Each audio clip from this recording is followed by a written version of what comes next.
2021년 1월 4일 새벽 묵상입니다. 오늘 함께 나눌 하나님의 말씀은 요한일서 2장 5절입니다. 누구든지 그 말씀을 지키는 자는 하나님의 사랑이 참으로 그 속에서 온전하게 되었나니 이로써 우리가 그 안에 있는 줄을 아노라.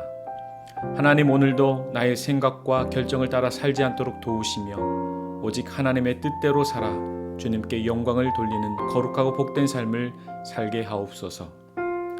위대한 바이올린 연주자 파가니니의 일화를 잘 아실 것입니다. 그는 각계의 저명 인사들이 모여있는 특별한 공연에 초대를 받아 연주할 기회를 얻었습니다. 그런데 열정적으로 연주하면 할수록 한 가닥씩 바이올린 줄이 끊어져 결국 한 줄만 남게 되었습니다. 그런데 이때 파가니니는 포기하지 않고 마지막 남은 한 줄을 가지고 누구와도 견줄 수 없을 만큼 훌륭한 연주를 해내게 되었고 이후 외줄 바이올리니스트 파가니니라는 별명을 갖게 되었습니다. 이 예화가 말하듯 한 줄이라도 있었기에 연주가 가능한 것입니다. 끊어진 줄로는 결코 연주할 수 없을 뿐만 아니라 청중들로 하여금 박수갈채를 받을 수 없었을 것입니다. 초대교회는 오순절 성령 강림 이후 하나님의 자녀 정체성의 문제로 큰 혼란을 겪어야만 했습니다. 거짓 교사들, 영지주의자들은 육체는 악하고 영은 선하다. 그러므로 예수 그리스도께서 육신의 옷을 입고 이 땅에 오셨을 리 없다라고 주장하였습니다.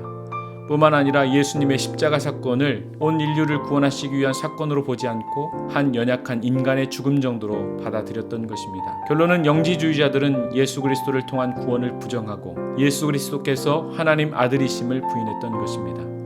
그래서 사도 요한은 거짓 교사들의 잘못된 가르침을 바로잡고 성도들에게 바른 믿음을 심어주기 위해 이 편지를 쓰고 있는 것입니다. 요한일서 2장 1절에 말씀하듯 사도 요한은 초대교회 교인들에게 분명한 목적을 가지고 편지하고 있습니다.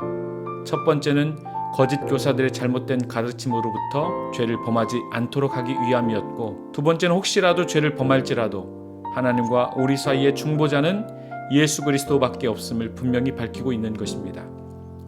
예수님께서 이 땅에 오신 이유는 분명합니다.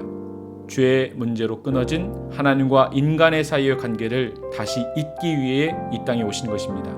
예수님은 하나님과 죄인인 인간 사이를 잇는 화해자로 오신 것입니다. 사랑하는 성도 여러분, 그러므로 하나님이 약속하신 영원한 생명에 참여하고 그가 베푸신 참된 구원을 누리기 위해서는 예수 그리스도와 연합한 자가 되어야 합니다.